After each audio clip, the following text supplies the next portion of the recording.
All right, last question. I think most, if not all, small businesses start with an individual contributor, right? Somebody who knows how to do a trade and they're going off on their own doing that trade. And then they realize, wow, there's lots of demand for this thing. I've got to hire someone. You've had this experience. I've had this experience. And there's plenty of business owners who they don't know how to go from being the doer to the leader. So, what is a book or a podcast or a movie or something you can recommend to them just to give them some inspiration? Because this is such a hard transition going from being the doer to being the leader of the doers.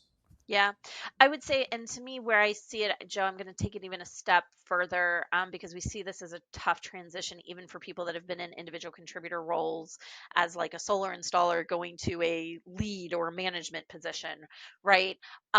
It's a struggle because what made you successful as that individual contributor is not what makes you successful in this leadership role.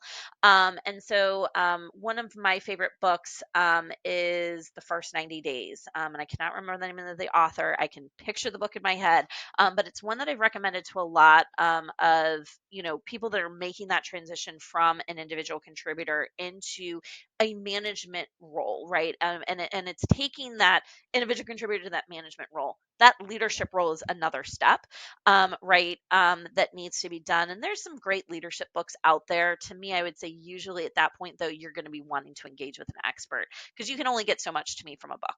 I love books, they can be great tools, but to me, having someone that can help coach and develop you specifically where your gaps may be, or push you or challenge you in that safe environment is really going to be a lot more effective, taking you to even that further level.